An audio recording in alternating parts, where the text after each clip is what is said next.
Kicking off the list at number 10, Superwoman.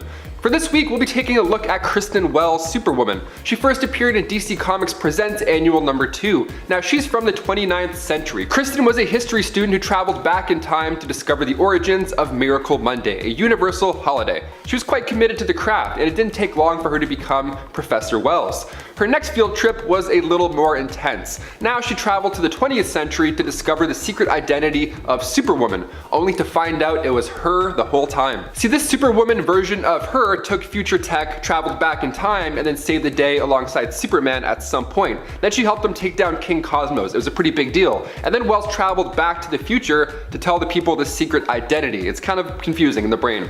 And they're all pretty shocked, but they're thrilled nonetheless. They gather and they celebrate Kristen's accomplishments that technically haven't happened yet in their timeline. What an odd party. Hey Kristen, great job. She's like, thanks, it was hard.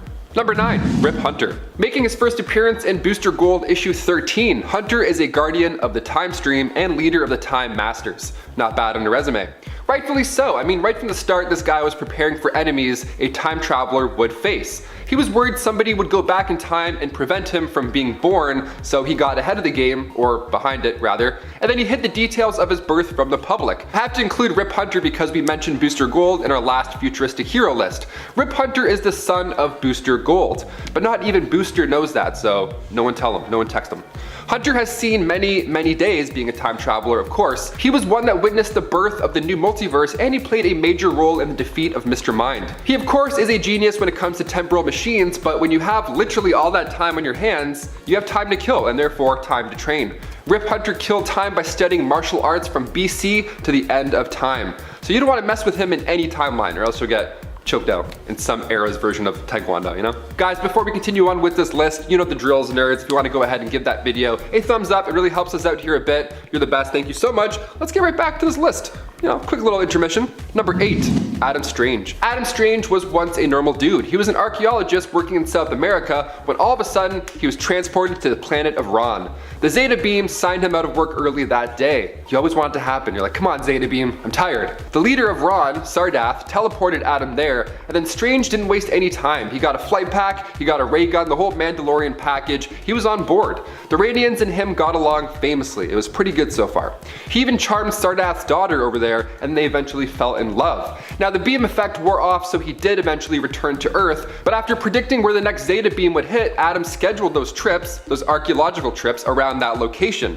He needed to marry Alana, so he has to check in with the fam. I get it. Now it turns out this beam wasn't too leisurely, it had purpose. Radians were becoming more and more sterile, so this beam was actually searching for a suitable mate on all these planets. So Adam met the Justice League after assisting in a battle with Kanjiro, but when he was offered membership, he declined it, because he was too committed with the Radians. The jetpack and the ray gun, I mean, he's obviously busy. He's shooting things, flying around, he's got his hands full, literally. Number 7, Caleb. Caleb of Hedros made his first appearance in Superman the Man of Steel Annual, issue 5. He's from the Legends of the Dead Earth crossover, when Lex Luthor XL activated Krypton Protocol. Now at this point, Lex was the leader of the Galactic Empire, some Star Wars level villain stuff here. His goal was to destroy every planet that met the specifications for a Superman to be born. So basically, if a planet showed potential, if it had a yellow star, his solution was just to Dr. Evil laser beam the planet into extinction, and then nothing will happen.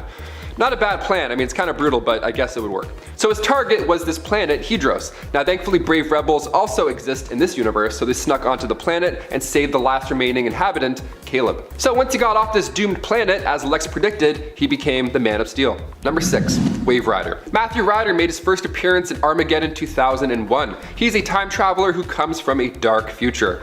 I love old comics when they talk about the future because the year that Matthew came from is only 9 years away from today. Yeah, he's from the year 2030. Will there be flying cars, hoverboards, Avatar 2? Nope, it's actually going to be ruled by Monarch. Spoiler alert, it's pretty bad. At this point in time, he's wiped out most of Earth's heroes. It's not looking too helpful, so Matthew was rescued during this madness by a hero named Bennett Dilly. Matthew volunteered himself to travel back in time and hopes to figure out what turned Monarch evil. Now the past year's subjects never made it, but Matt Rayner did. Thank God. Now, not only that, when he entered the time stream, he was transformed into Wave Rider. So now he's able to surf through time whenever he feels like it. The classic go back in time but get powers, during the commute. Awesome, we love it. He's also the king of spoilers, because his new powers allow him now to see into somebody's probable future by merging with them. Imagine bumping into this guy and you're like, oh, sorry. He's like, hey, no worries, good luck on your pilot test. They're like, what? He eventually joined the Linear Men and helped Superman quite a bit when Doomsday returned the first time.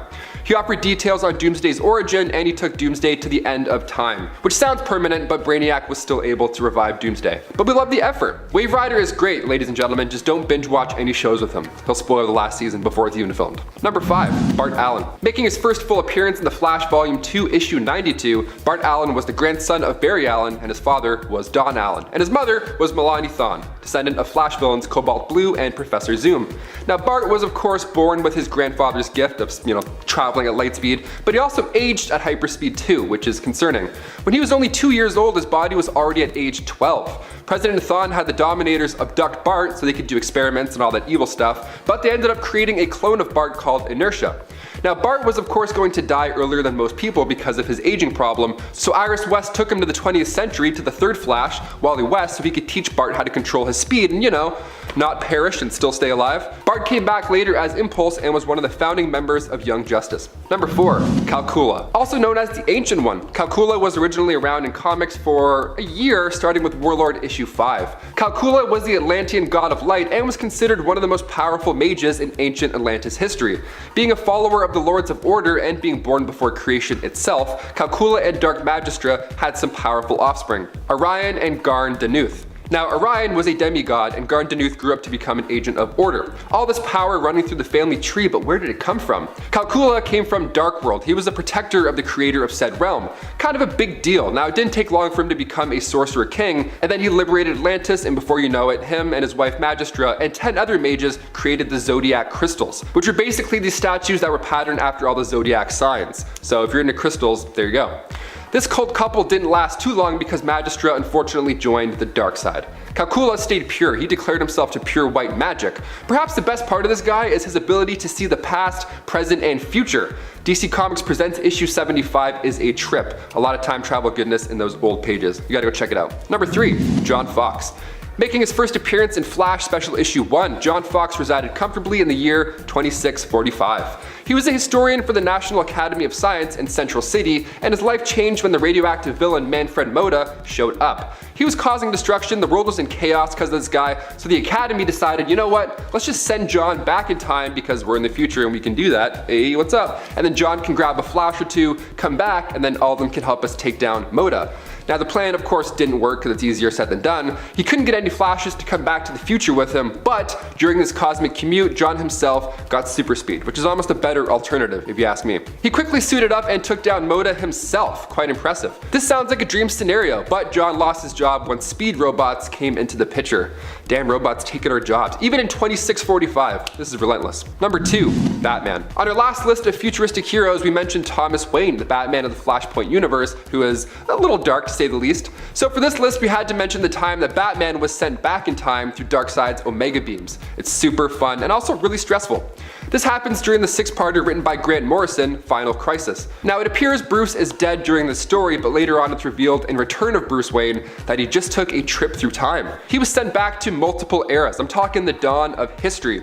Caveman Bruce Wayne, and then he jumps further in time and there's witches running around. It's really fun to see Bruce use his intellect to get out of these specific eras. That's the whole fun of it. Also, if you've ever wanted to see Batman as the historical pirate Blackbeard, well, now's your chance. Go check it out. And finally, number 1, Green Lantern. Green Lantern power rings are quite impressive. It can be used as a universal translator, it allows its user to communicate telepathically, and in Superman Man of Tomorrow issue 13, Superman goes nuts, so Kyle Rayner created kryptonite with the ring. It's pretty impressive, but you also may forget that the ring allows for one to time travel. Hal Jordan traveled to the 70th century once. He was brought into the far future to take down an evil government, but in doing so, the ring required enormous amounts of will and energy.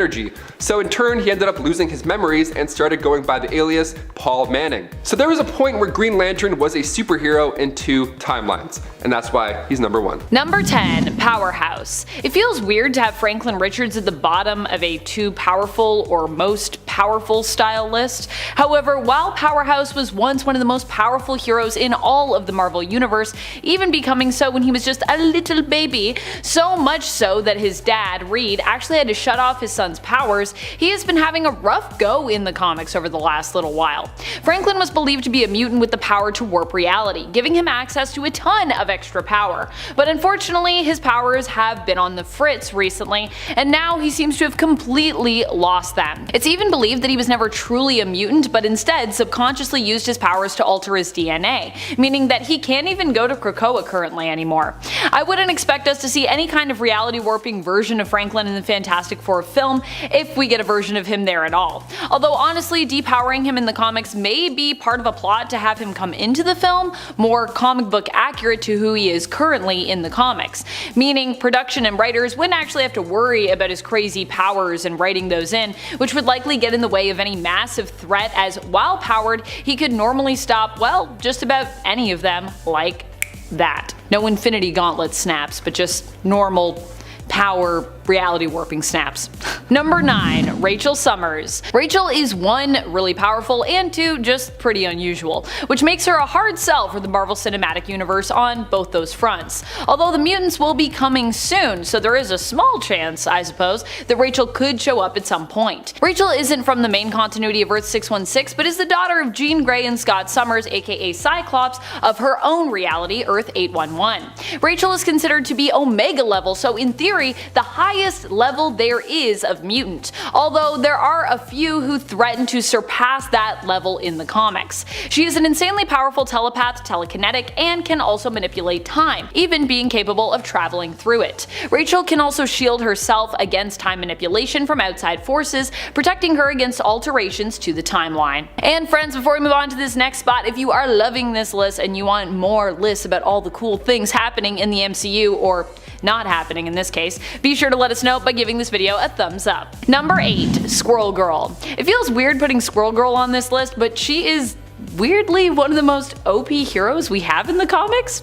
Squirrel Girl is a hero who can pretty much defeat any threat she goes up against without usually even needing to fight. She handily defeated Dr. Doom using her influence over squirrels, and defeated Galactus just by having a conversation with him and being overall fearless. Squirrel Girl usually befriends many other heroes and villains alike whom she meets, which tends to be her secret weapon when it comes to winning any fight. Doreen Green is also a kind of odd hero, so we likely won't be seeing her in the MCU anytime soon for that reason as well. But honestly, I kind of wish that we would. She might be odd and weirdly OP, but she's also had a lot of great moments in the comics, and it would be really cool to see her cheerful, awkward, and infectiously fun nature come to life on the big screen. Number 7. Vulcan. Vulcan is another mutant who is likely considered too powerful and possibly too complicated to show up in the Marvel Cinematic Universe. I know we are getting mutants, so likely a lot of these folks could be showing up at some point, but I don't know if Vulcan's gonna be one of them.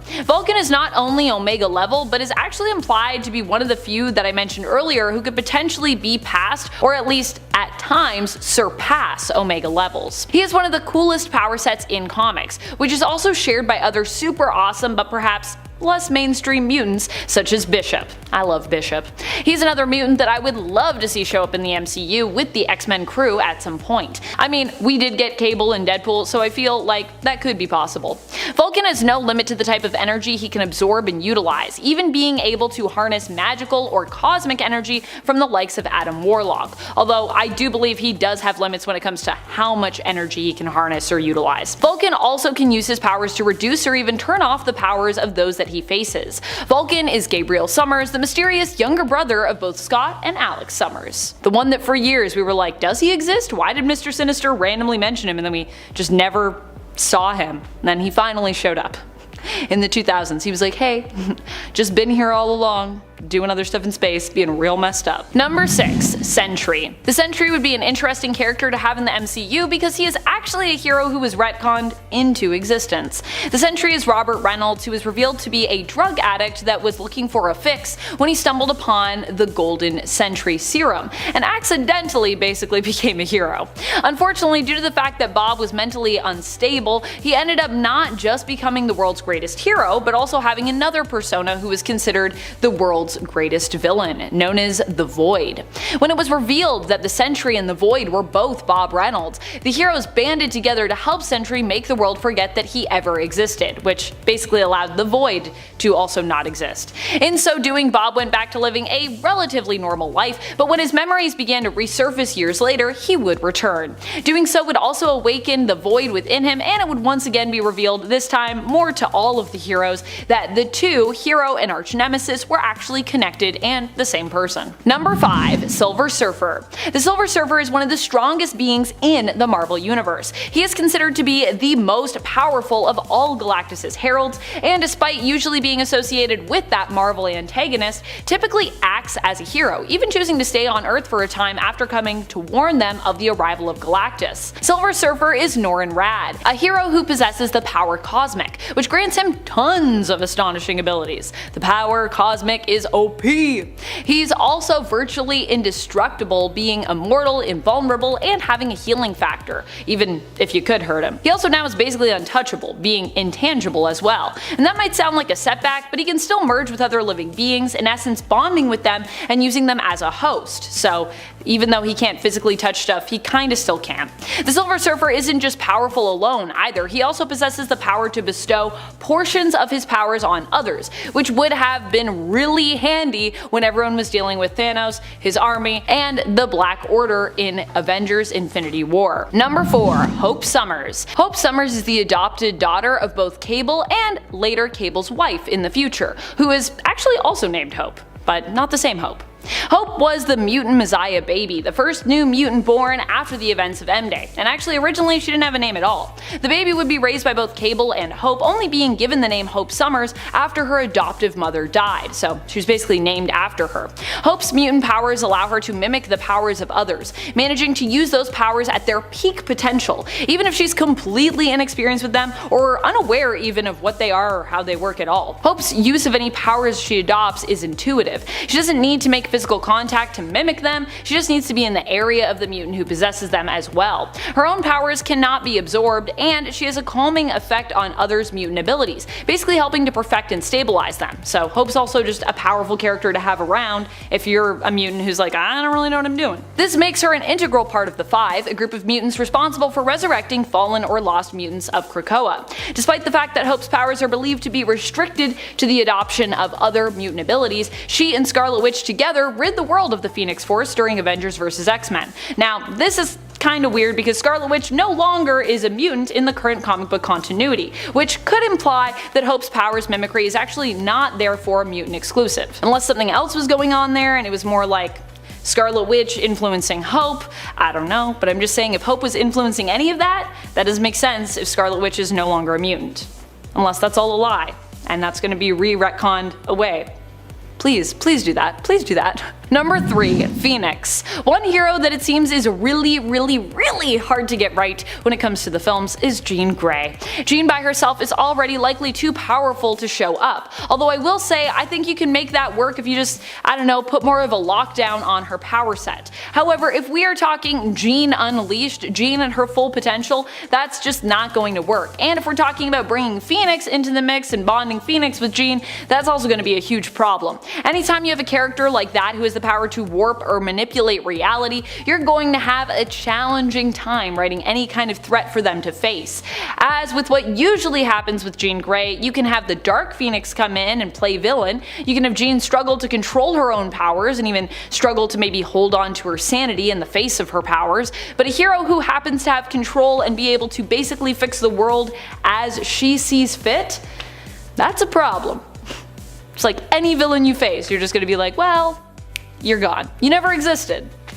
Done. Easy. What's next? Number 2. Living Tribunal. The Living Tribunal isn't entirely a hero, or not a hero in the traditional sense, but is usually considered to be a force of good because of what they represent. The Living Tribunal brings a force of balance and justice to the cosmos and across the multiverse. While there are many different alternate versions of characters from each universe, there's actually only one Living Tribunal, which watches over all of the realities, getting involved when they believe an injustice has been committed and the scales need to be balanced. Of course, only if the injustice is super great. They're not just like, hey, I saw you littered, that's not cool, let's go to court. So not every injustice. the Living Tribunal was the one to call to trial a case of 1610, or the Ultimate Reality, versus the current main continuity reality of Earth 616. This case was about determining which reality should ultimately be considered the true main reality, as the Living Tribunal considered that the Earth of 1610 could actually be a good replacement for Earth 616. Fortunately, She-Hulk was able to convince them otherwise,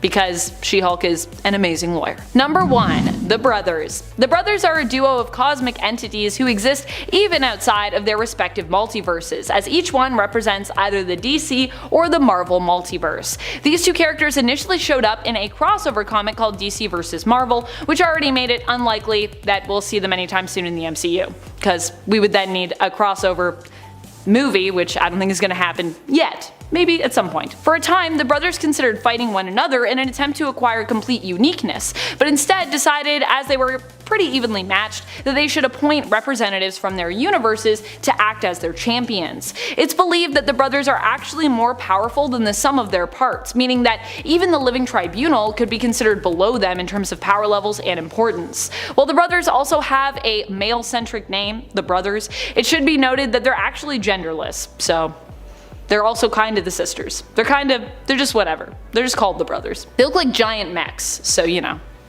No bits.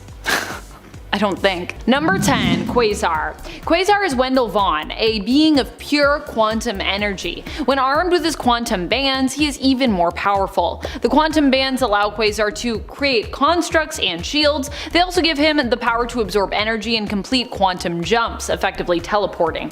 Quasar managed to survive in a fight against Annihilus, attempting to teleport away before he was destroyed, but only managing to do so at the last minute with his mind. For a time, he'd become trapped in the negative zone mentally, ceasing to have a physical form, passing on the mantle of Quasar for a time to Phi Lavelle and Nova's Richard Rider after. However, Quasar's defeat during Annihilation would seemingly only make him stronger, as after a time he managed to somehow regain his physical form, returning only to go on a journey to the Cancerverse, acting as a scout for his own universe. Existing as a being of pure quantum energy means that Quasar is a powerful hero to go up against, and might make him too powerful for the Marvel Cinematic Universe in the end. Good old Wendell. Number 9. Gladiator. Gladiator is one of those heroes whose powers are only limited by his own state of mind.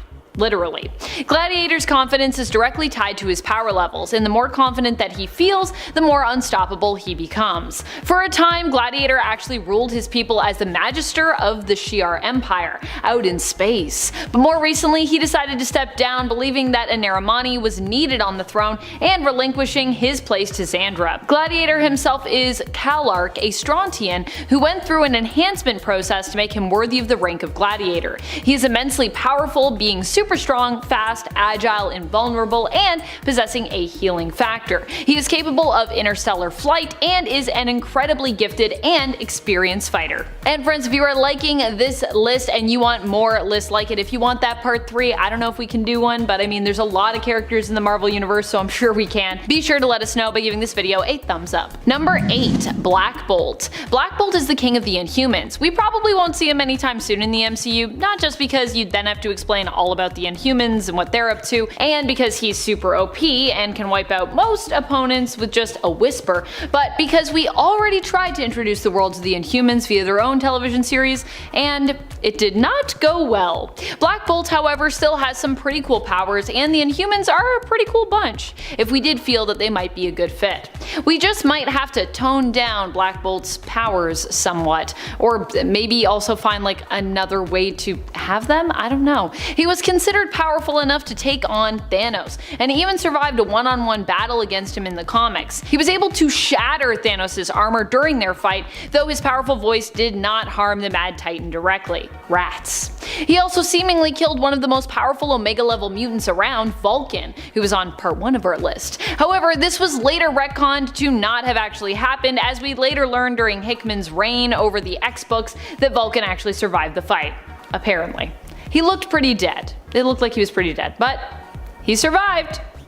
How? We don't know. Number 7, Starbrand. Another cosmic hero who right now is in the care, I suppose, of the Avengers is Starbrand. Well, one of the Starbrands. There have been other Starbrands before in Marvel Comics, but this one is unique in the sense that she is just a little baby, or maybe more of a toddler now, actually. Either way, it would be pretty weird to see such a powerful young one fighting as a member of the Avengers, unless we're thinking of going the route of Baby Yoda, I guess, aka Grogu in Star Wars. Still, it seems unlikely. Whether it's little baby Selby or Kevin Connor, it's very unlikely they're going to get either of the Starbrands out in the MCU. Their invulnerability, super strength, matter manipulation, energy manipulation, cosmic awareness, and healing powers may simply just be too much for the MCU to handle. Sorry, Starbrands.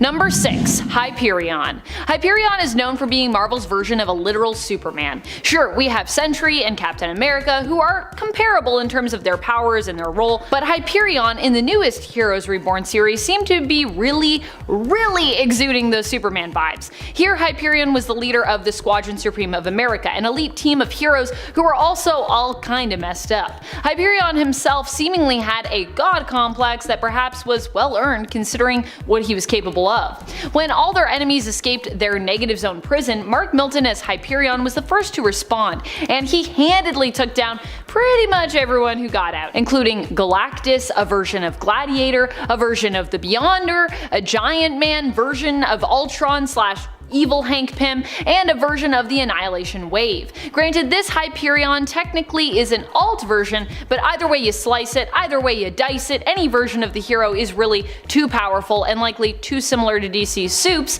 to make an appearance in the MCU. Number 5, Magic. Teleporters always rank high on my list of powerful heroes because I think teleportation is super OP, and Magic is definitely no exception there, although she is exceptional. So exceptional, in fact, if we didn't get to see her in the MCU, I personally would not be surprised. True, we did get to see Magic appear in the New Mutants film, but that itself was outside of MCU continuity and canon, so doesn't count, which is really unfortunate, as Anya Taylor-Joy was perfect in that role, and we likely won't get to see her take up the mantle again, which kinda bums me out.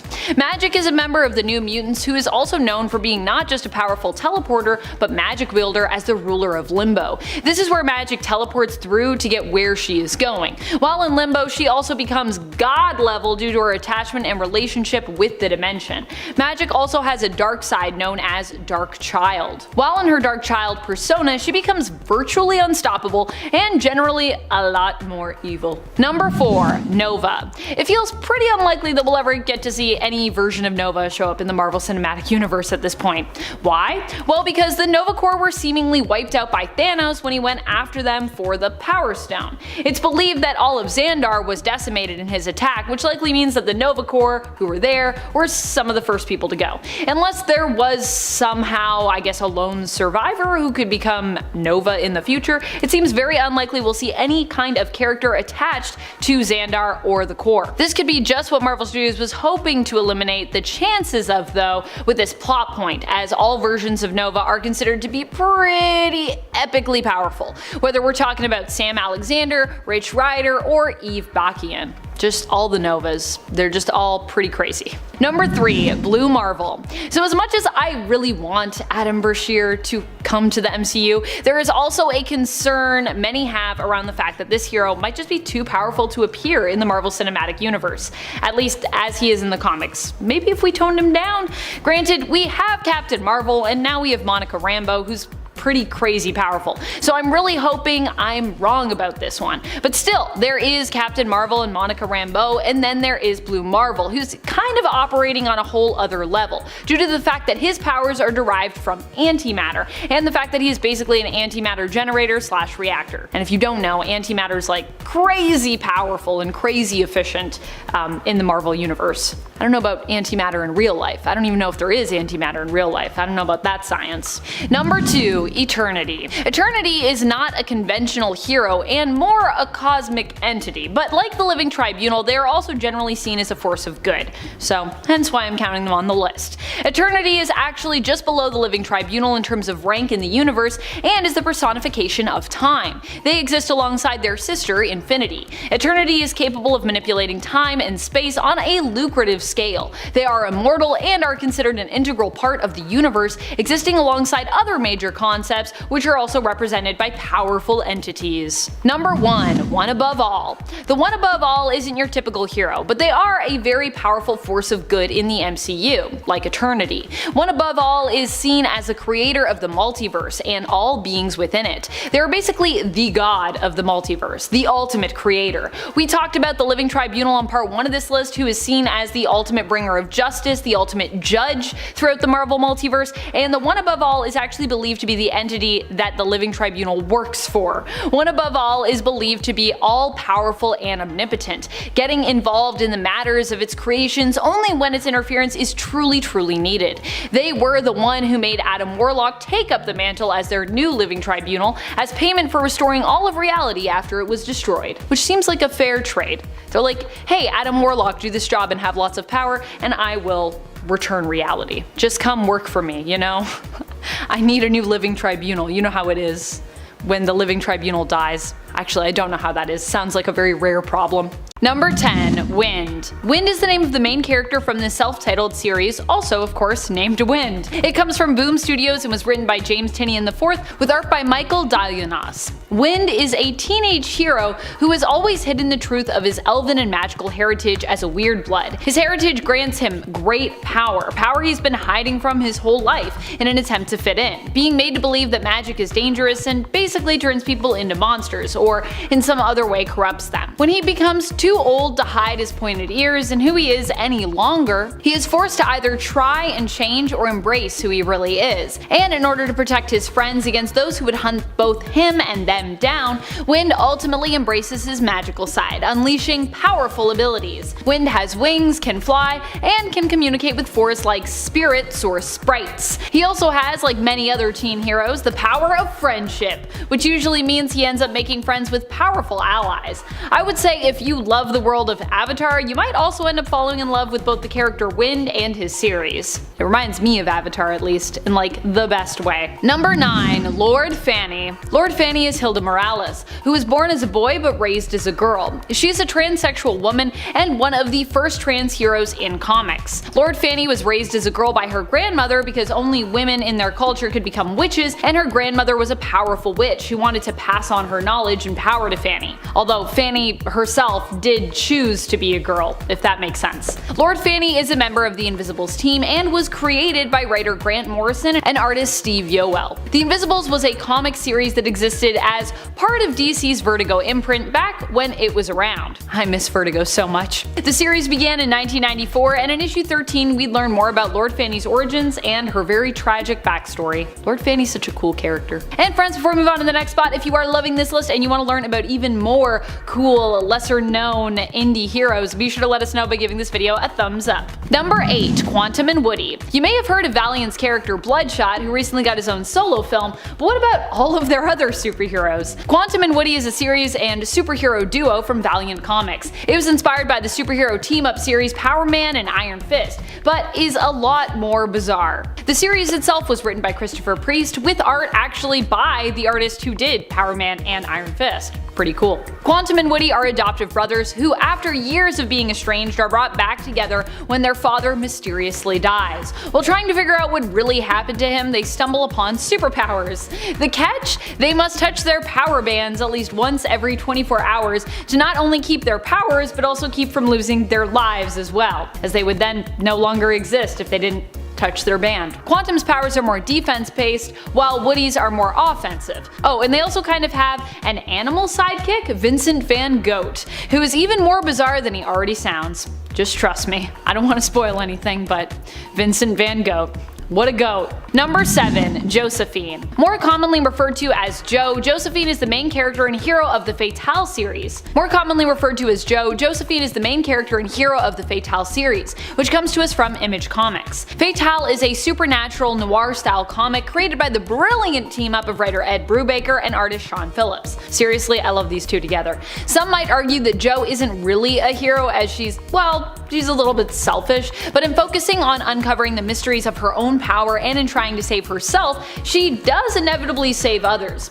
In the long run, at least. There are a lot of people that end up being sacrificed along the way in order for Jo to stand a chance in defeating her enemies in the end. And also there are just straight up people being sacrificed along the way by her enemies who are attempting to track her down. So yeah, she kinda also gets a lot of people killed, but you know, it's not her fault. Jo's powers allow her to control all men who gaze upon her, with them being irresistibly attracted to her no matter who they are and no matter if she wants to influence them or not. Unless of course they are able to protect themselves against her influence with extremely powerful magic, which we only see from a couple characters really in the series. In other words, her power is pretty freaking strong. The only downside here, which is kind of the crux of it all, is that she can't fully control her powers. That is, she can't turn them off when she wants to, which ends up causing a lot of problems for Jo along the way, but I won't spoil any of that. Anyways, if you haven't read Fatale, it's now, I think, it's gonna be 10 years old soon, so go and read it, hurry up! Came out I think in 2012. That's when it started. Number 6. King Mob. King Mob is the leader of the Invisibles. He was once a horror writer who wrote under the pen name Kit Morrison. As the series The Invisibles is created by Grant Morrison, Mob is believed to be sort of a fictional stand-in for Morrison himself. King Mob's legal name was Gideon Starozowski, and he struggles with his alter persona, especially troubled by how violent he, as King Mob, can be. King Mob is not only a leader who wields power in that sense, because he's a leader, but also has experience with firearms and weapons, is a skilled martial artist and fighter, is psychic, can time travel, and employs the use of chaos magic. So, lots of cool things that he can do. Also, if you haven't read The Invisibles, it is really trippy. Go read it. If you like The Matrix, you'll probably like The Invisibles. If you like The Matrix and if you like Doom Patrol, which of course is also Grant Morrison. Not The Matrix, Doom Patrol. Number 5. Laura Wilson / Persephone. Laura Wilson is the main character of the Wicked and the Divine series from Image Comics. The series was created by writer Kieran Gillen and artist Jamie McKelvey. In this story, gods come to life cyclically, being kinda reincarnated.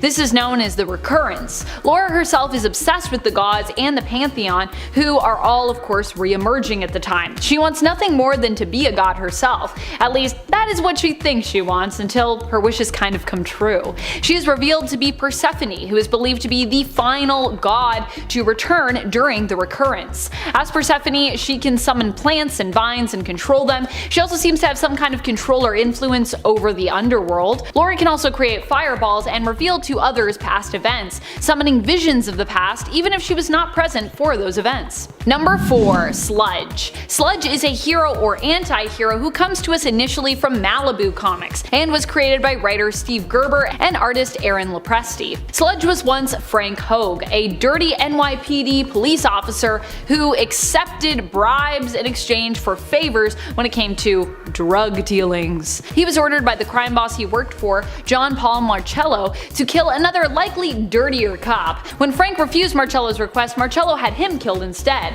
After being shot, a grenade went off, knocking him into a bucket of chemical waste. Who put that chemical waste there? The waste would merge with him after he was dumped into the sewers, turning him into the super heroic monstrosity Sludge. Sludge possesses a healing factor and super strength. He could also kill or mutate his opponents with just a touch. Kinda turns them into sludge. It's pretty dark, really. Number 3. Radiant Yellow. We don't know that much about the newest Radiants, but we do know that they seem interested in protecting innocent people from whatever craziness is currently going on. Okay, hard to keep talking about all of this Radiant Black series without spoiling anything, but once again, I'm gonna try my best. Radiant Yellow appears to be an older gentleman, and as far as I know, we don't really know his name yet. What we do know is that each Radiant seems to have their own power set. At least that's what we're being led to believe by the story and the imagery used. confused. It hasn't exactly all been laid out yet, which is honestly kind of what makes this series so much fun. There's so much we don't know. The mystery of it all. Radiant Yellow, however, seems to have powers based in perhaps light manipulation. To me, that's what it looks like the force blasts that they emit are based in, and it also looks to me like they can perhaps manipulate light to create illusions. That's just based on the imagery that's surrounding them in the comics. Like the other Radiants, Yellow isn't too experienced and doesn't seem to understand the full extent of their powers just yet. Radiant Yellow comes to us from the Radiant Black series, which belongs to Image Comics and is written by Kyle Higgins, who, yes, was also the initial writer of the Power Rangers series, and it was also created by artist Marcelo Costa. Number 2. EXO Mana War. Valiant Comics actually has a whole stable and universe filled with supers, including this one here, EXO Mana War. EXO Mana War is actually the name of the sentient armor that is tied to our hero in this series, Auric of Dacia, a Visigoth from the 5th century AD. Auric would end up being abducted by aliens and enslaved for years before he managed to escape. Auric learned of where his captive's armory was kept and basically ended up getting there and then getting the EXO Mana War suit. He then bonded with the suit and used that advanced tech to escape his captors. However, due to interstellar travel, by the time he arrived back on Earth, it was now the 20th century, basically modern day. Eric would have to adjust to this very different world, and along the way would meet other superheroes from the Valiant universe. That's right, there's not just 2 more, there's a whole bunch of them. EXO Mana War is a character created by writers Jim Shooter, Steve Englehart, and as well as artists Bob Layton and Barry Windsor-Smith. Number 1. Black Hammer. Black Hammer is Joe Weber, the title character of the Black Hammer series, written by Jeff Lemire with artwork by the amazing Dean Ormston. The Black Hammer series was made to be completely different from other more traditional superhero comics, but if I did have to compare Black Hammer to anyone from that more conventional world, I would liken him to Thor myself. Joe Weber inherited the hammer and powers of the former Black Hammer when he died, being transported to the realm of New World as soon as he himself had picked up the fallen hammer. There he learned that he was meant to become the new Black Hammer, replacing the fallen one as Starlock's new and most powerful warrior in the fight against Starlock's evil twin, the Anti-God. While being the title character, Black Hammer isn't actually the main character of this series. As we learn near the end of issue number 1, Black Hammer sacrificed himself to save the world from the Anti-God and keep his fellow superheroes and friends alive. But what really happened to him, and just how and why are his teammates now seemingly trapped in the timeless and kinda eerie town of Rockwood? Well, to find out, you'll have to read on, true believers. But honestly, you should just go read Black Hammer because it's pretty great. Everyone go read all the Black Hammer things.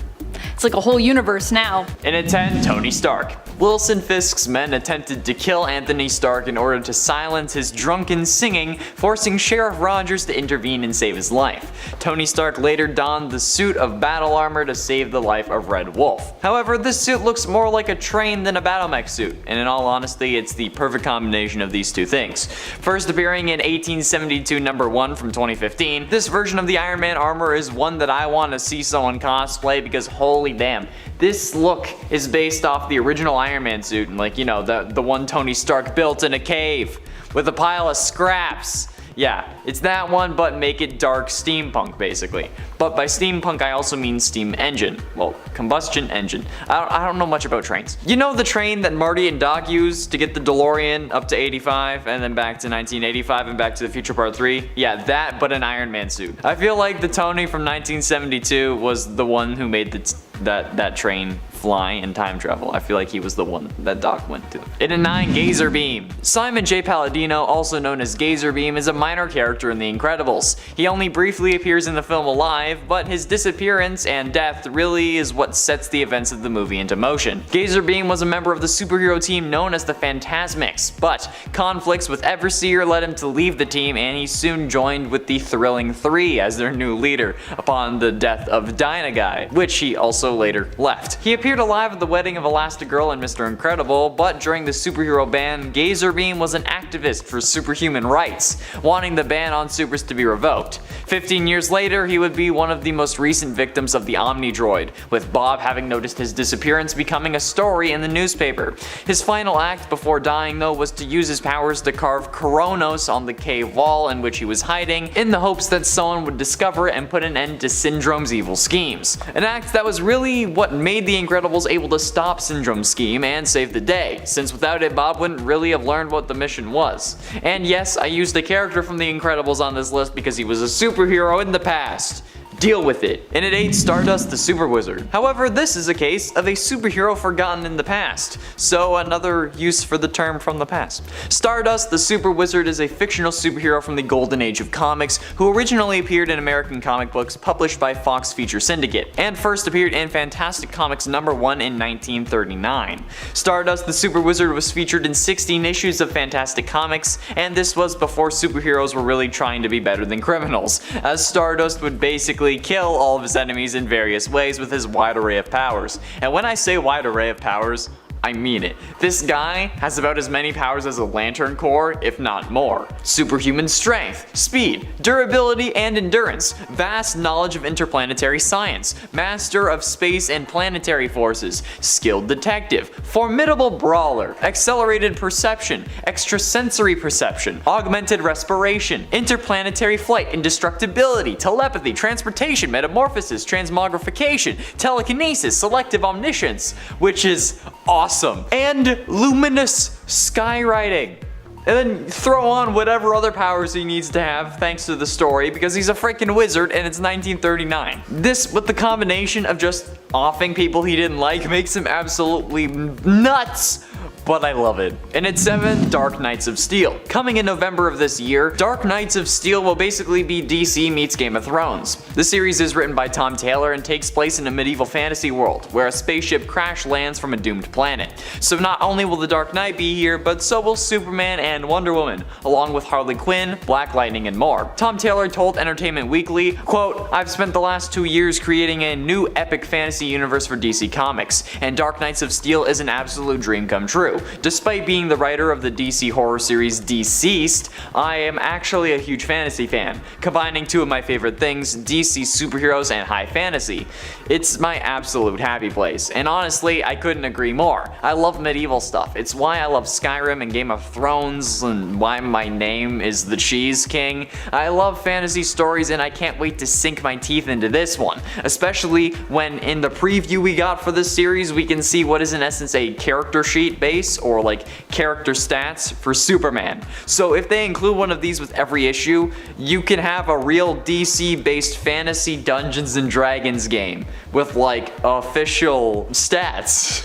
And that sounds f***ing awesome. Who do you hope shows up in this series? I'm hoping to see the Flash, but like medieval, but like, hey, you let me know your thoughts down below. And at 6, Ogen Bat. Ogen Bat is a Japanese superhero created by Suzuki Ichiro and Takeo Nagamatsu in 1931, who originally debuted in a kamishibai, which is a paper theater. Ogen Bat is considered by some to be the world's first superhero, and is a precursor to later superhero characters such as the Japanese Prince of Gamma, as well as well-known comic book characters like Superman and Batman. Ogen Bat was created by 16-year-old Takeo Nagamatsu and 25-year-old Suzuki Ichiro in 1931. And the two were inspired by drawings of mythological characters in Tokyo's Unio Royale Museum to create a new hero based on science rather than mythology. Ogen Bat is a being from ancient Atlantis who was sent forward in time 10,000 years to battle evil forces threatening the present day. He has a golden skull-shaped head, wears a green and white swashbuckler outfit with a high-collared red cape,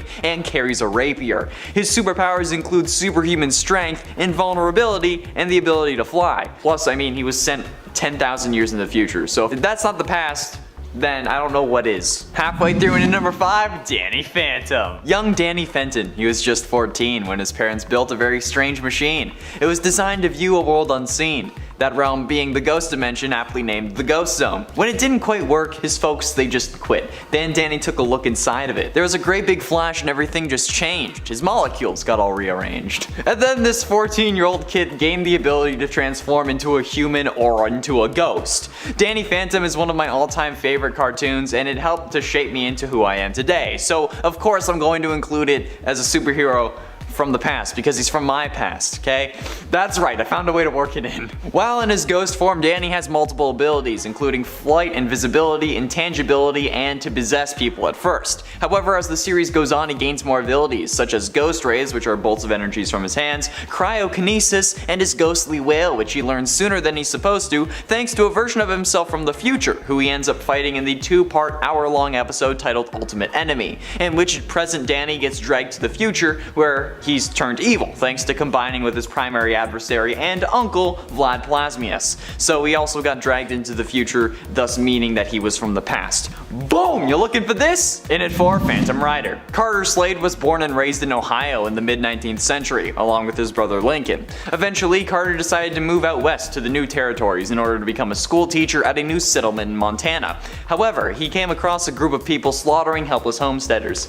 Though he fought bravely, Carter was eventually defeated, shot multiple times, and slowly dying from his injuries. He was brought to a native medicine man called Flaming Star, who had many years before seen a shooting star that brought with it a special dust. Flaming Star took this as a sign that a champion would one day be sent to them to fight injustice. He believed that Carter was this champion and gave him most of his costume, along with the dust, which Carter used to make the rest of it and tame a white horse he called Banshee. However, Carter would eventually die while trying to save his brother Lincoln from a cave-in, which results in Lincoln taking over the mantle of Phantom Rider. Basically, it's Ghost Rider from the Old West. And I think it's without the demon.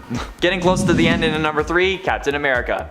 After being a kid from Brooklyn who just wanted to help, Steve Rogers volunteered for an experimental procedure to make super soldiers to aid the Americas during World War II. However, after the experiment was successful, the rest of the equipment was destroyed along with the genius behind it. However, after falling from an experimental drone plane into the North Atlantic Ocean, he spent decades frozen in a block of ice in a state of suspended animation.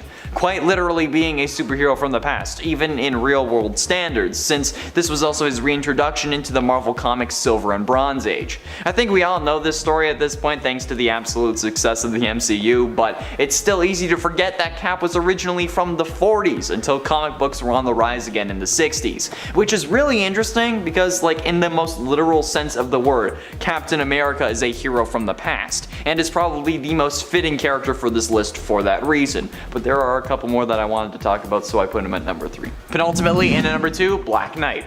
Marvel Comics' first Black Knight, Sir Percy of Scandia, first appeared in the medieval adventure series Black Knight numbers 1 to 5 from Atlantic Comics, the 1950s precursor to Marvel Comics, and this ran in 1955. The original Black Knight is Sir Percy of Scandia, a 6th century knight who serves at the court of King Arthur as his greatest warrior and one of the Knights of the Round Table. While the modern Black Knight seems to be making an appearance in the Eternals, the original Black Knight was recruited by the wizard Merlin and adopts a double identity. He pretends to be totally incompetent until changing into the persona of the Black Knight. As the Black Knight, Percy wields the Ebony Blade, which Merlin forged himself from a meteorite. The modern version, known as Dan Whitman, is the original Black Knight's descendant and the supervillain Black Knight's nephew. He inherited the mystical Ebony Blade that carried a curse and took the Black Knight mantle to help restore honor to it.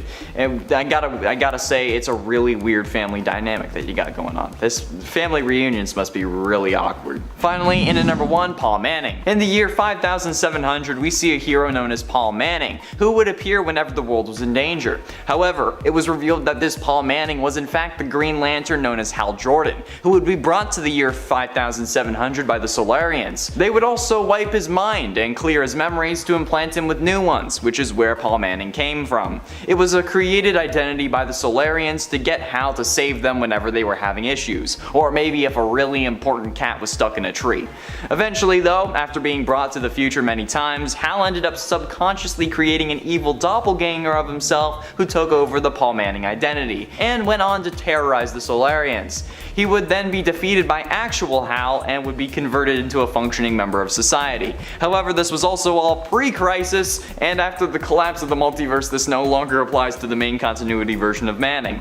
But it's still pretty interesting nonetheless. Like, imagine being pulled into the future and not even knowing it. By that logic, any of us could be from any point in the past, and we just wouldn't know. And at 10, Cassandra Kane. Cassandra Kane is the fourth Batgirl. Born with the assassin David Kane and Lady Shiva as her parents, she was trained to become the perfect warrior. Her father deprived her of speech so that she would learn movement and physicality as her first language. Batman adopted her into the Batman family during No Man's Land to replace Helena Bertinelli as Batgirl. Cassandra would eventually turn her Batgirl costume over to Stephanie Brown and become a member of Batman Incorporated as Black Bat.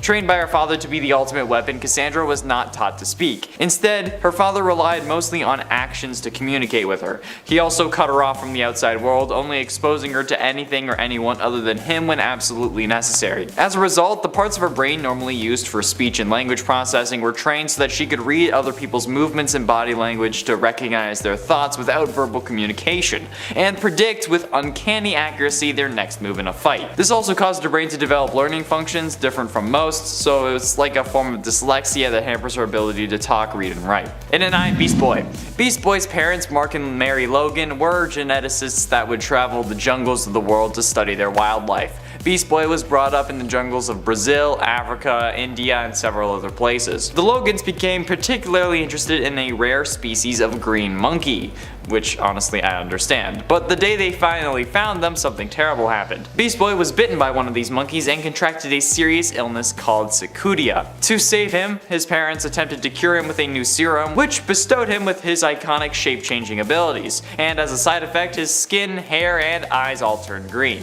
Beast Boy was originally the youngest member of Doom Patrol, however revealed in Homecoming, Mentos' harsh discipline and less than encouraging attitude finally alienated him from his surrogate family, and he stuck out on his own.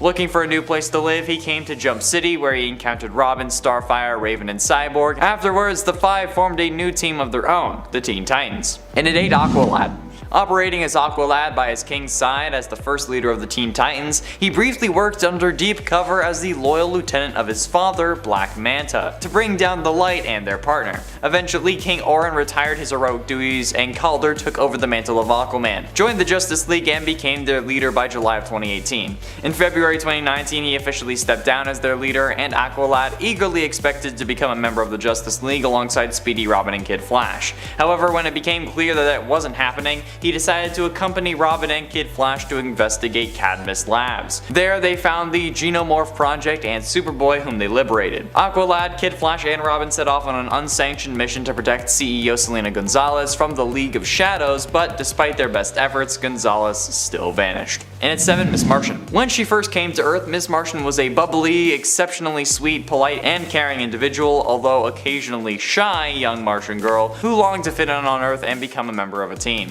However, being from Mars and having never really interacted with humans before, she was frequently unfamiliar with Earth's customs. She felt especially uncomfortable with her telepathy, as on Mars it's the prime form of communication, but on Earth it's not really a thing. But she was also quite inexperienced, but eager to please. By 2016, she had become considerably more serious, but still retained her caring side. She's become more experienced and adept at using her powers, and isn't afraid to use extreme measures to exact information. As a shapeshifter, she can model her appearance to her desire, which is usually that of a green-skinned female humanoid based on Mary Logan as a teenager, with amber eyes and shoulder-length red hair. Though after 5 years she now keeps her hair shorter at length, but it still grows longer over the months, which she must be doing consciously, because she's a shapeshifter. It's because the hair won't naturally grow if you're just like pretending it exists. So she has to be consciously slowly growing her hair, which is interesting to me. And at 6, Tara Markov. Also known as Tara, had manifested the ability to manipulate Earth. She can levitate Earth, manipulate its shape and configuration, like raising the floor to make a shield, or alter its state, like turn hard Earth into a substance similar to quicksand. So basically she's the DC version of an Earthbender. Tara was a child when her powers emerged. Markov's parents freaked out though and thought that she was possessed by evil. She was abandoned and forced to live in the streets eating out of dumpsters. So Deathstroke was contracted by Brother Blood, leader of Hive, and the Church of Blood. He eventually wanted Deathstroke to capture all of the Teen Titans for him. Deathstroke heard of Tara Markov and her powers, and he devised a plan to use her as a spy and, if needed, a bargaining chip. He also went to Markovia and intervened in an attempted public execution. Tara was tied up to a vehicle and dragged around while the mob chanted for her death. calling her a witch and a demon. Deathstroke sliced the head off the man who was holding a gun to Tara's head, and she was later taken in as the latest member of the Teen Titans team. Halfway through in at number 5, Wonder Girl. Cassie Sandsmark was the second person to be called Wonder Girl, the first being Donna Troy. Cassie was the daughter of Dr. Helena Sandsmark and the Greek god Zeus. She spent most of her time at her mother's place of work, the Gateway City Museum of Antiquities, where she had a penchant for getting into trouble. She quickly befriended her mother's new employee, though, Wonder Woman, and was eager to help her. During a fight with a Doomsday clone and another battle with Decay, she created a costume and used magical acquirements, the Sandals of Hermes and the Gauntlet of Atlas to be exact, to help Wonder Woman, much to her mother's horror. Cassie later had the opportunity to ask Zeus for a boon and requested real superpowers. Zeus granted her request but gave Dr. Sandsmark the ability to deactivate them. Dr. Sandsmark, however, reluctantly accepted her daughter's wish to be a superhero and rarely, if ever, used this ability, and Artemis was assigned to be her teacher. Zeus giving her mom the ability to turn off those powers, though, is actually probably the most sensible thing someone has ever done in the DC universe, straight up. Like, good on you, Zeus, bro. This is like the most sensible version of Zeus I think I've seen, at least in this instance. And in 4, Damian Wayne. Sometime after Batman became a public hero, he fought Ra's al Ghul and the League of Assassins. During his adventure, he met Raz's daughter, Talia al Ghul. The two young adults fell for each other and, after a brief fling, they conceived a child. Bruce was unaware of the child's conception though and returned to crime fighting for years. Talia, on the other hand, taking advantage of the hero's impressive genes, believed their child to be the perfect heir, and the child was born and given the name Damian. Talia then used the League's extensive scientific resources to inorganically speed up the child's aging, giving him the physiology of a 10-year-old in less than 5 years, which was also used as a plot device to make sense as to why he would be meeting his father. Eventually though, when Talia deemed that Damian was ready, she allowed him to go to Gotham and meet his father, the Batman. Batman was surprised to learn that he had a secret son with a supervillain, but sought to learn more about the boy anyway. Despite his intense training to become a remorseless assassin, Damian was sympathetic to his father's vigilanteism in Gotham and volunteered to become his next sidekick. Batman agreed and granted Damian the mantle of Robin, his 4th ward to use the name, which should already kind of indicate the path of this thing kind of takes there, Damian, so maybe not serve yourself up as a human sacrifice for character building purposes next time. Getting close to the end, and at number 3, Kid Flash. Bartholomew Bart Allen is a speedster from the year 2056 and the grandson of Barry Allen. When he came to the past, he joined the team under the name Impulse, and after Wally West's death, he took on the mantle of Kid Flash. He later joined the Outsiders. But given the dire situation that his time is in, Bart is serious and slightly jaded, who was greatly appreciative of his extended family in the past. Whether accidental or intentional, Bart constantly spoils information for people about the future, such as revealing Robin and Nightwing's identities to Beast Boy, and that Iris West Allen was carrying twins. This was also adapted into the CW show The Flash, where Bart and Nora are actually Barry's kids instead of grandkids, and they take on the name of the Tornado Twins over Dawn and Dawn, since they don't exist. I guess Flash writers thought that was a little too much. Penultimately, in at number 2, Raven. Raven, also known as Rachel Roth, is a superhero with magical abilities and a prominent member of the Teen Titans. Raven is a tele-empathetic, and she can teleport, send out her soul self, which can fight, like physically, manifest as a force field, manipulate objects and others as like with telekinesis, and it can also act as Raven's eyes and ears away from her body. Raven was born the half-breed daughter of a human mother named Angela Roth and the demon overlord Emperor Trigon. Eventually, she learned that Trigon was planning to come to her dimension and vowed to stop him. She initially approached the Justice League, which they refused on the advice of Zatanna, who sensed her demonic parentage. In desperation, she reformed the Titans as the new Teen Titans to fight against her father. The team was eventually able to defeat Trigon and seal him in an interdimensional prison. However, Raven still had to fight her father's influence because he wasn't actually completely destroyed, so she was still part demon. Yeah. And finally, in at number 1, Superboy. Superboy, aka Con-El or Connor Kent, yeah, you know why I mentioned that, was a genomorph, a binary clone of Superman and Lex Luthor, and a founding member of the Young Justice team. On February 25th, 2019, Superboy had revealed himself to the world and left the team in order to become a member of the Outsiders. After he became engaged to Miss Martian, the couple traveled to Mars to prepare for their upcoming wedding, but he historically sacrificed himself to protect the Martians from a Gene Bomb. Before this though, Aqualad, Robin, and Kid Flash discovered the Xenomorph Project and Superboy, whom they liberated. The four youths stood up to their mentors and declared that they were ready to prove themselves as heroes. While Batman considered their argument, Kid Flash and Superboy stayed with him. Together they faced the Terror Twins at the Central City Mall, and they formed a covert ops team where they were given their own headquarters in Mount Justice. And they were introduced to Miss Martian, which would ultimately lead to Superboy's death. So, sorry bro. Coming in at number 10, we've got Genie. We'll start with one that seems to cause some continuity clashes, but it's plenty entertaining anyway. Throughout the 2099 universe, we meet descendants and followers of heroes that made Marvel so famous. Great-grandchildren of classic heroes are all about, and oftentimes the original supers have died, disappeared, or become decrepit to fight crime. New folks come around to replace the old folks. It's the way of the world. However, in many Marvel stories, Doctor Strange manages to outlive all sorts of folks thanks to his magical abilities. This is not the case in 2099 though, as he's nowhere to be found. In his place is another person who goes by the name Strange, and this time it's a woman. Also known as Genie, or possibly Sorceress Supreme, this magical mistress realized she had magical abilities and worked to perfect them on her own. Idolizing her older brother, she followed him one day and witnessed him being attacked by Skrulls. Attempting to scare them away, she tried to conjure an illusion of a Lovecraftian monster and ended up actually summoning an eldritch monstrosity. This didn't end up well for anyone, as she ended up accidentally killing her brother. Whoops. From there on, she underwent more training and started helping other heroes in various capacities. With all sorts of powers fueled by the mystic arts, she can do a whole lot of wicked things. From healing injuries to teleportation to casting sleep spells, she's got it all under control. Plus, she is immune to timeline distortions, which proves to be helpful quite often. So don't mess with Mademoiselle Strange. Coming in at number 9, Deadpool. Wade Wilson who? Well, actually it seems that Wade is indeed still around, but in 2099 his daughter Warda has taken up the mantle, and she seems to enjoy torturing him, which is interesting. Add in a mother who was once queen of the undead and you've got one hell of a mix of powers. She has Wade's regenerative powers as well as some possible vampirism from her mother's side. Absolutely wild. To make her potentially even more effective, she doesn't seem to share her father's sense of humor. Less goofing around, less cracking wise, and more violence. The weapon proficiency is still there too. Nice. Warda spends most of her time attempting to figure out where her mother is and eventually finds her true family, so good for her. Coming in at number 8, Moon Knight. Let's go, Moon Knight. In 2099, they're actually on the moon, and she's no longer Mark Spector, but an unknown individual with a totally secret identity.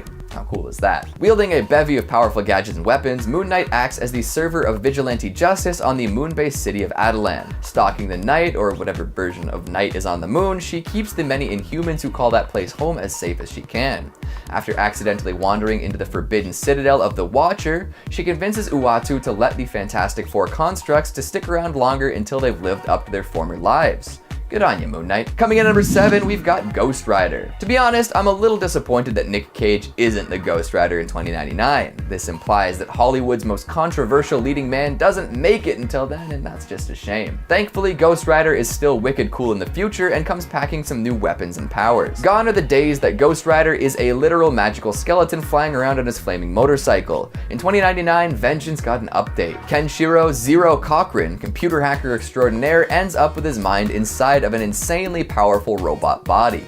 A Cybertech 101 warbot to be exact. And this robot is jam-packed with all sorts of futuristic weaponry, from eye lasers to a hand that can transform into a whole bunch of weapons to a retractable chainsaw embedded in his arm. Oh, and also a 50 caliber gun and grenades. Still a weapon for vengeance though, Ghost Rider manages to project the image of a flaming skull, just like the OG, using his holographic capabilities. Now that's how you future-proof your superhero. Coming in at number 6, Hulk. Our futuristic gamma-fueled beast is definitely a contender for strongest ever. However, unlike the original Hulk, he's not quite immortal. I won't get into the nitty-gritty here, but even a base power higher than the first Green Giant isn't enough to keep you alive against all odds. Too bad too, because this is a really cool reimagining of a classic hero. In 2099, a movie producer named John Eisenhart decides he wants to do a movie about the Knights of Banner. This group worships Bruce Banner like a god and tends to move around all over the place. When Eisenhart finds out he can't get the rights to their story, he turns them into the police, but feels guilty afterwards. He tries to find a way to help them out, but gets caught in the blast of a gamma bomb, turning him into a brand new green monster monstrosity. He's got more base strength than the original Hulk, sharp teeth and claws useful for ripping and tearing, and even holds onto his human intelligence once transformed. Able to lift up to 150 tons and leap hundreds of feet in a single bound,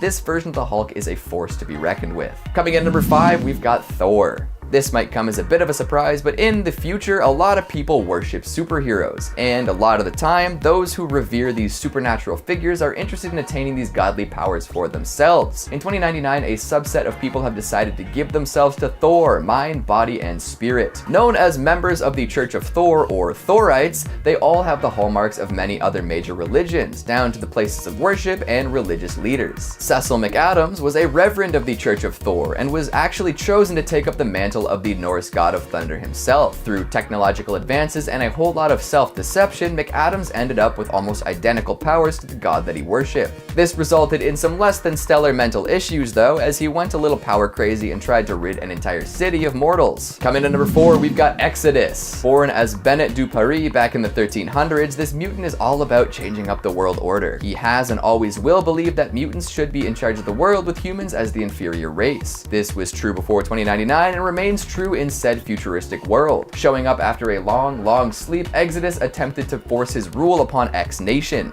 They weren't too happy with this, so Exodus defeated them. Using telepathy, teleportation, and resurrection, he's almost undefeatable. Factor in that he refused to save the humans before Mademoiselle Strange teleported the survivors away, and you've got one bad, powerful dude. Coming in at number 3, we've got Punisher. Even way off at the turn of the next century, Punisher's gotta punish. Frank Castle no longer wears the gigantic skull, instead it's a guy by the name of Jake Gallows, which is appropriate. This ex-Thorite actually grew up with Cecil McAdams as his reverend, but we'll save that story for a rainy day. He lost his family to violence and then came across the old war journals of the original Punisher. With this, he decided he would dedicate his life to punishing. At first, he was a member of the pay-per-use police service, but eventually ended up as Doom's Minister of Punishment. As one would expect, this makes it very dangerous to be deemed a criminal in the future. Strapping, angry, and constantly firing guns in both hands, the Punisher does what he does best.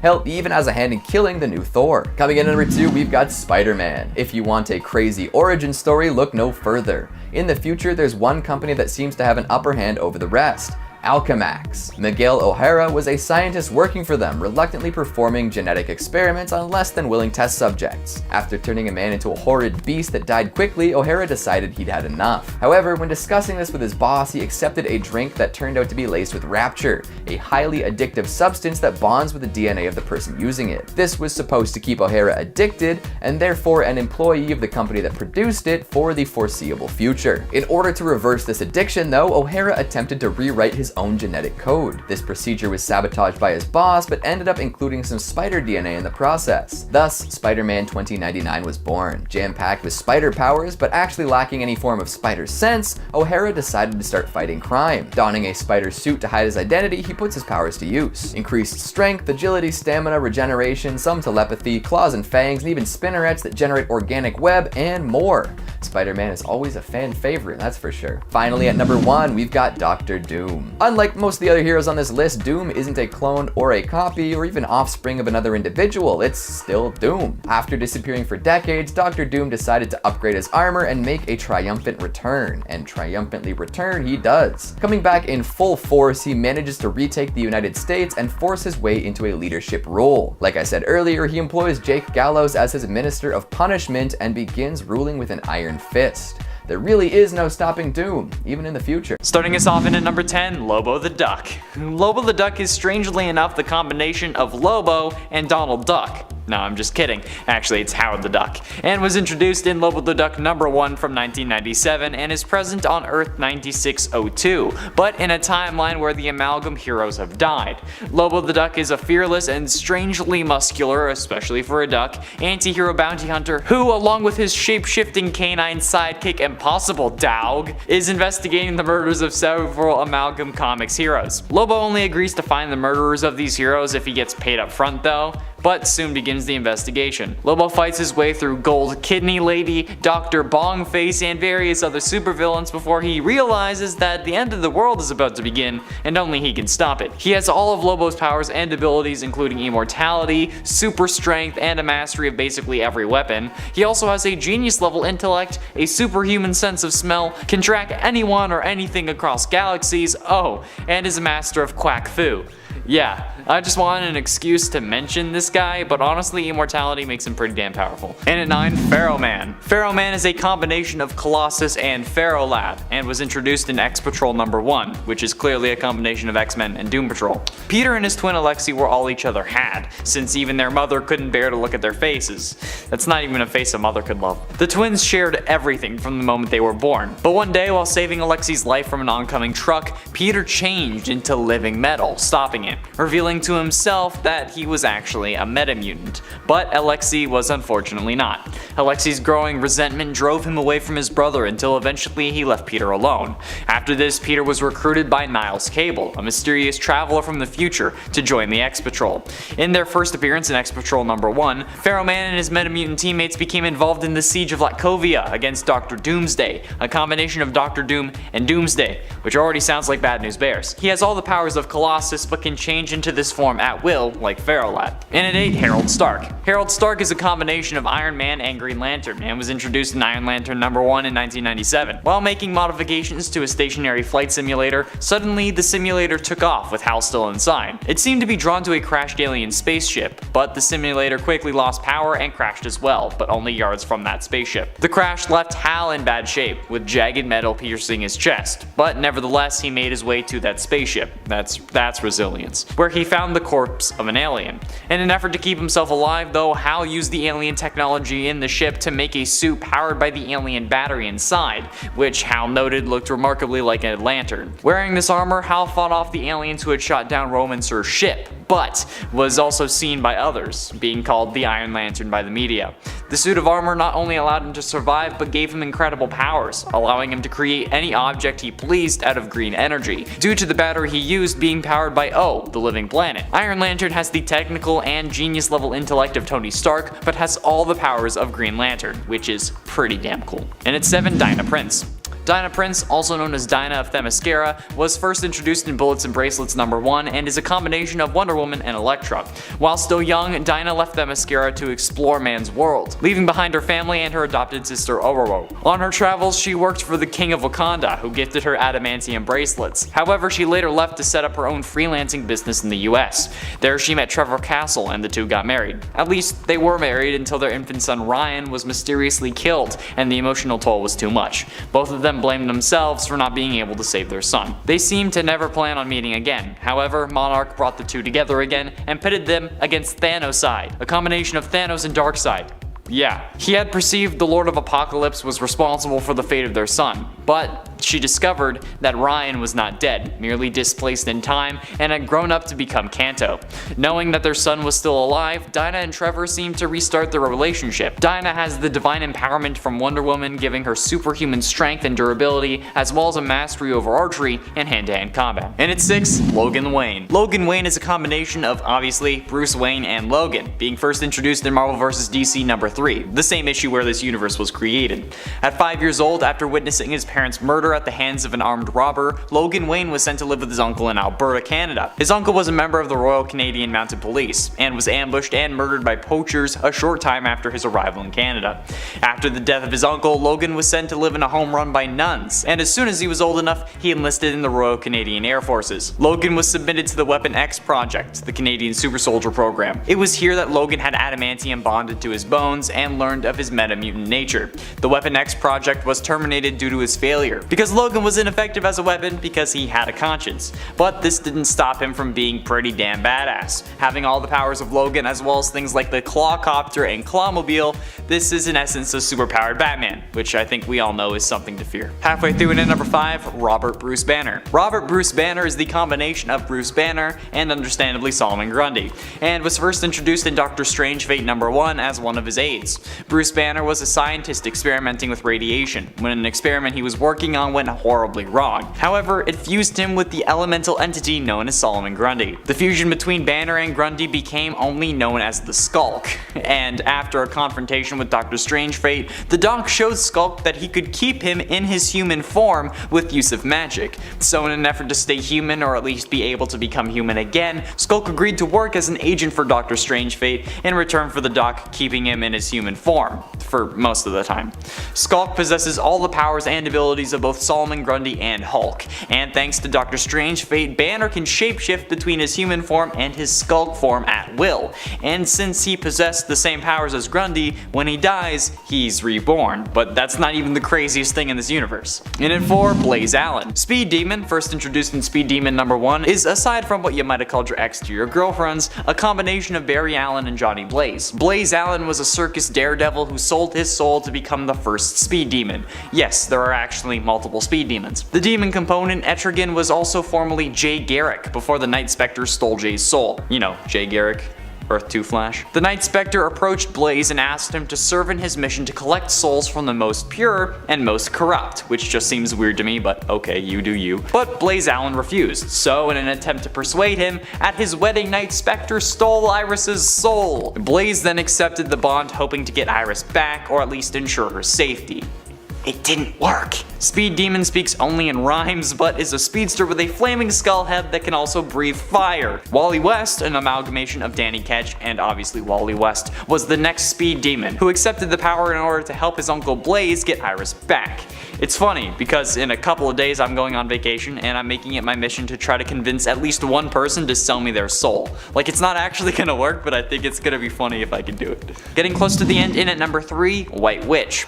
First appearing in Doctor Strange Fate number 1 from 1996, White Witch is a combination of Scarlet Witch and Zatanna. White Witch's origin is not completely known, but when she was introduced, she was acting as one of Doctor Strange Fate's aides. Fearing that access would divide the Amalgam universe back into its original 2 universes, Doctor Strange Fate decides to capture and exterminate him, so he has Mix mystically teleport his 3 agents into his sanctum, known as Arkham Tower. Strange Fate proceeded to explain to the 3 that Access was a greater threat than any of their previous foes, including Mephisto Satanists or Baron Wotan. Access managed to escape Skulk and Jade Nova by teleporting, but White Witch approached him from behind, pushed him to the ground, climbed on top of him, and with a kiss, he was knocked out. Then White Witch said that you shouldn't send a girl or a monster to do a woman's job. White Witch has all the powers of both Scarlet Witch and Zatanna, making it obvious why Doctor Strange Fate would want her as his aide. That's insane. And it can only be topped by 2 people. Penultimately, in at number 2, Clark Kent. Super Soldier is fairly evidently the combination of Clark Kent and Steve Rogers, first being introduced in Marvel vs. DC number 3 from 1996. During World War II, government scientists were working on a super soldier formula that would transform a man into much more, into some sort of human weapon using cellular samples from an alien corpse. Clark Kent volunteers for the Super Soldier program and they administer the formula, as well as a good chunk of solar radiation.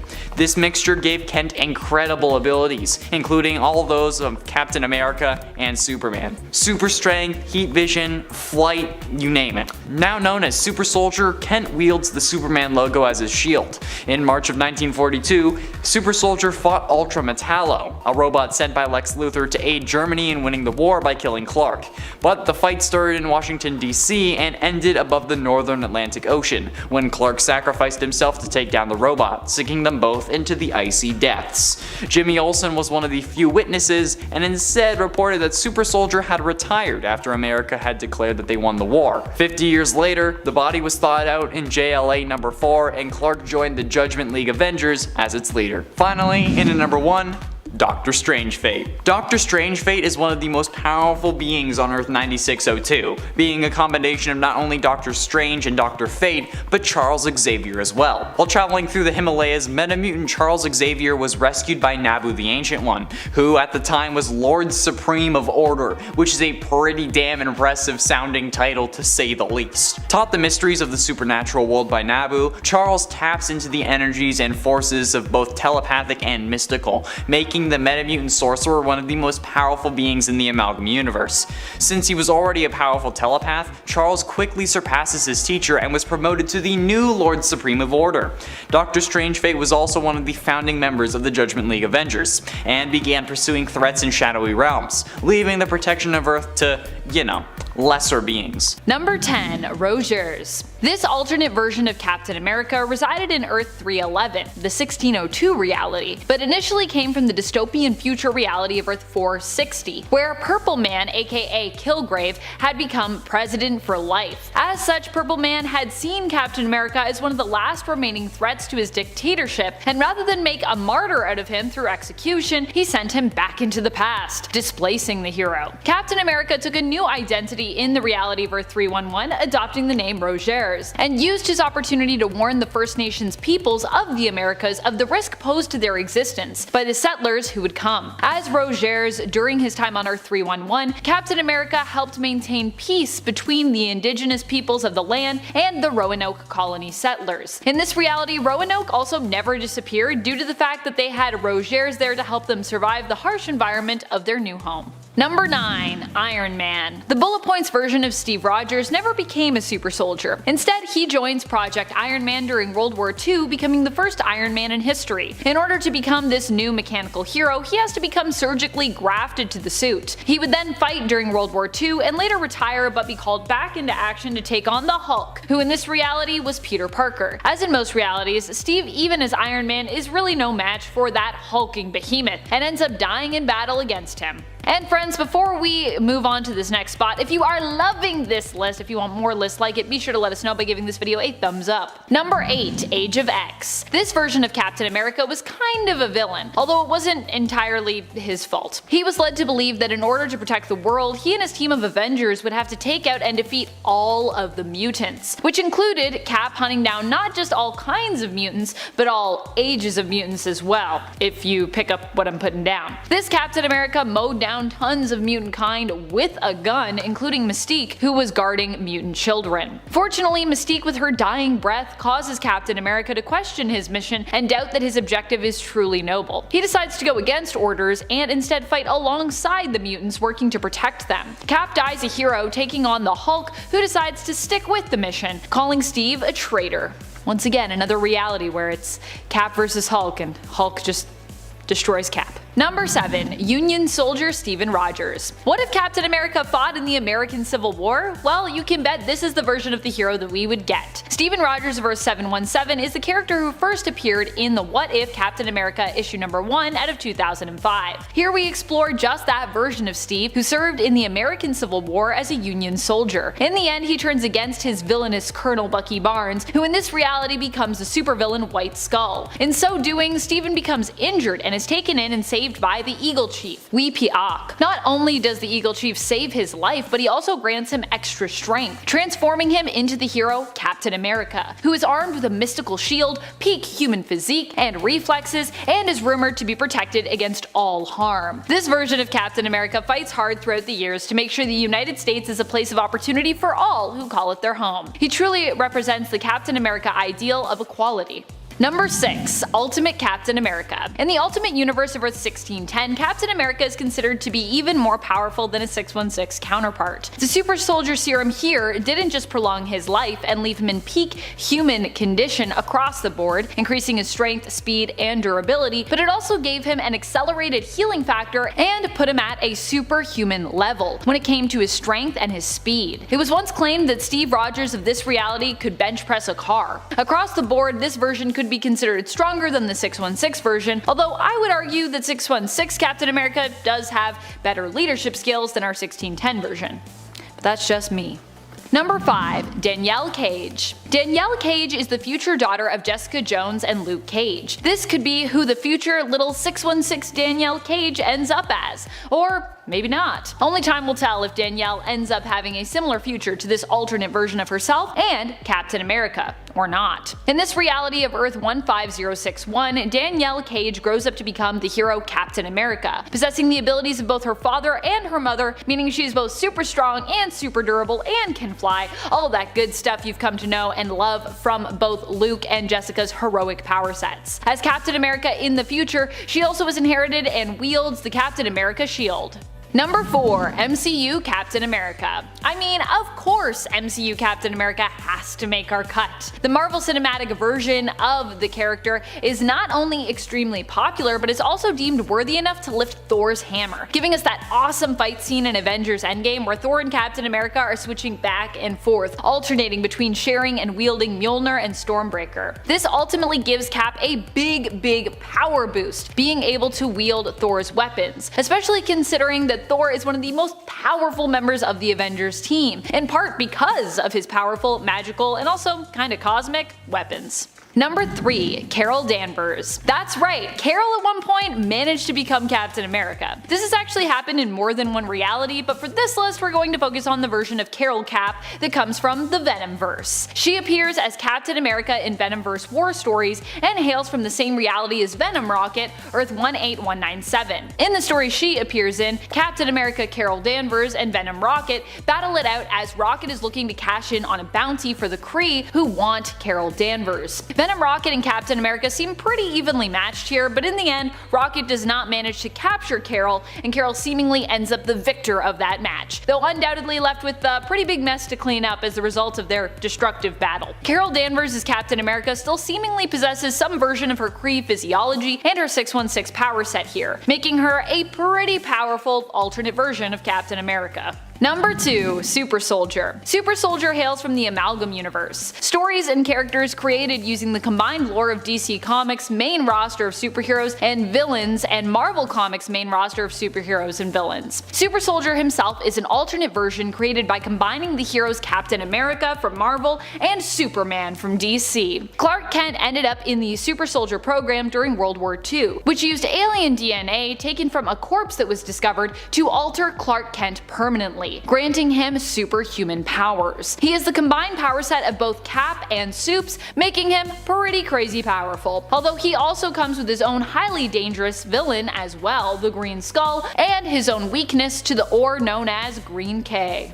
So keep in mind, he does have that weakness. Number 1. Soldier Supreme. Soldier Supreme is what you get when you combine the mystical powerhouse of Doctor Strange with the all-American war hero Captain America. The result is a character who happens to be tough, strong, fast, and a gifted fighter, while also possessing tons of mystical knowledge and abilities. Soldier Supreme hails from Warp World, the reality created by Gamora when she folded the universe in half using the power of the Infinity Stones. Here, Steve Rogers participated in the Super Soldier program, which was really a front for something less scientific and more magical in nature. Conducting a series of rituals, Dr. Morgan Erskine transformed Steven Rogers into the Soldier Supreme. Kicking off the list at number 10, Deadpool Kid. Wade in the Wild West.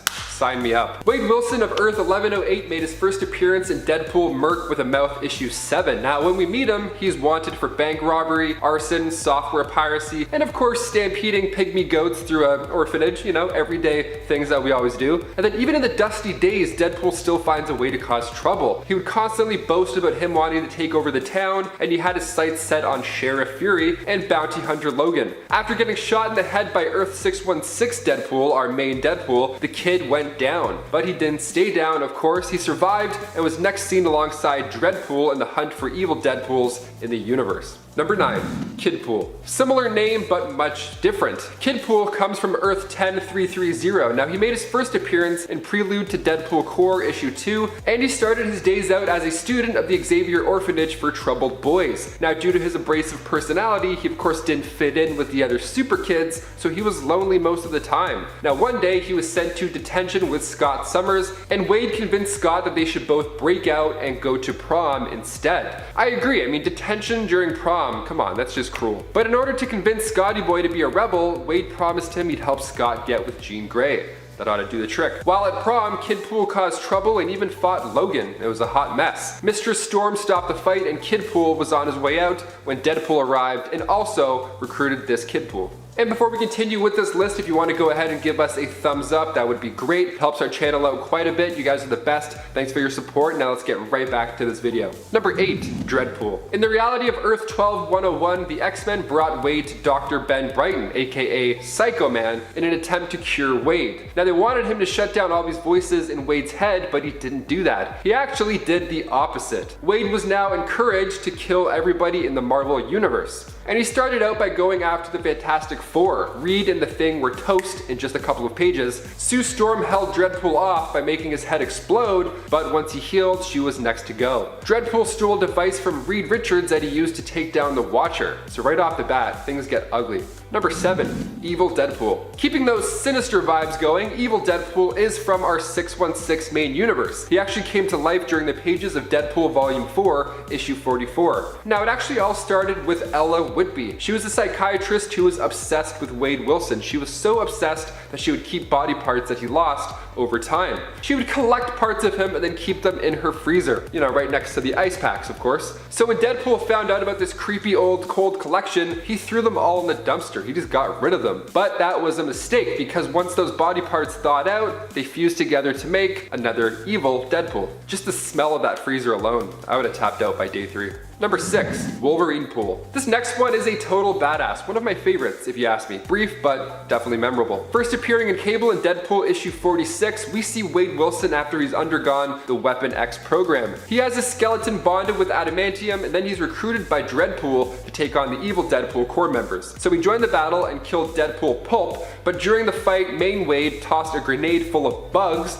at Wolverine Pool. So the grenade went off and the bugs chewed at Wade's skin, just chewed him apart until nothing was left over except the adamantium skeleton and claws. Definitely the grossest way to go out, that's for sure. Number 5, Death Mask. While I mentioned a botched surgery earlier with Wade, this next one went exactly as planned. On Earth 11683, Reed Richards was able to remove a lethal brain tumor from Wade's head, so now he was better off than ever. No evil voices, and now he was actually a genius. But did he change the world one revolutionary invention at a time? Nope, he was a master criminal. But still, he's smart, I don't know. He built an empire. Wade went by the name Death Mask and killed that world's Victor Von Doom, and his outfit was actually a red version of Doom's. It was pretty sweet, not gonna lie. Even after Death Mask was beaten by our main Deadpool, it didn't end there. Death Mask made a deal with Mephisto in order to release monsters on Earth, one of those monsters being Infernal Hulk. Ouch.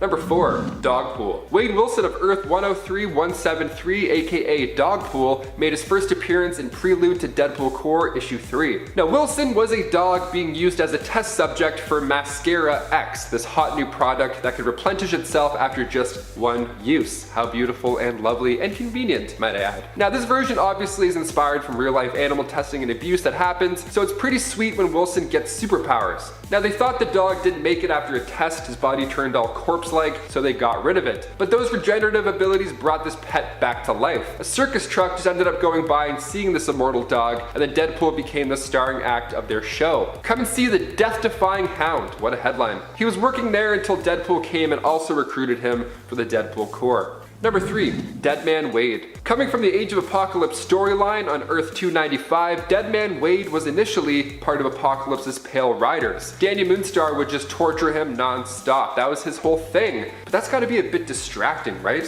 While the Riders were seeking out Avalon, Damask was so annoyed by the torture and the sounds that she strangled Moonstar to death. She just couldn't take it anymore. It's like when my sister would sing Taylor Swift, I'm like, a 4-hour drive, come on. So Deadman Wade wasn't too happy at this point, but when they finally arrived to Avalon, Wade's attack on innocent people was so much that Nightcrawler deemed it necessary to end his life. And he did so by teleporting away whilst grabbing his head. If you want to see Deadman Wade in more agony, begin so with Excalibur issue 1. Number 2, Ultimate Deadpool. Wade E. Wilson from the Ultimate Comic Run, Earth 1610 that is, made his first appearance at Ultimate Spider-Man issue 91. Now he had a pretty rough time when it comes to the Ultimates. The Ultimates are a different story, different origins, but Wade's is still bad. See, in Ultimate Spider-Man, Wade E. Wilson gets recruited to hunt down mutants on live television, which sounds like a pretty cool gig, but the government figured this is what the people want, and honestly, they're not too far off. People love tuning in. This is like the hot show. It's the talk of the town. And his appearance is even more shocking once Spider-Man unmasks him, and the fact that he does so on live television causes Wadey to go nuts. And it was even worse than that because Spider-Man made him feel horrible for how he looked. He said his face smelled like a KFC dumpster on a hot day. What a roast. Oh my god, Spider-Man, relax. And also in Ultimate Spider-Man issue 92, Spider-Man is about to be unmasked himself, but Deadpool prevents it from happening. He says to respect the mask. How ironic. Number 1, Lady Deadpool. We just met Lady Loki and she kind of stole the entire show on Disney+, so we gotta end this list with Lady Deadpool. Wanda Wilson from Earth 3010 made her first appearance in Deadpool Merc of the Mouth issue 7. Now this version of Deadpool cared, dare I say. She wanted to at least feel like she belonged and was part of a bigger, more important movement. So she led an assault force against the crooked General America, which was an evil Captain America in that world, and then she eventually found her place leading the Deadpool Corps, that team I've been mentioning throughout this entire list. In fact, Lady Deadpool was the one to tip off our main 616 Wade on the whole operation. Wade actually tossed Headpool at General America, but then he bit his arm off. Headpool was from the zombie universe, so Wade had to take the General's infected arm with him after he left Wanda's Earth. All the blood, all the arms, all the Deadpools, all the fun.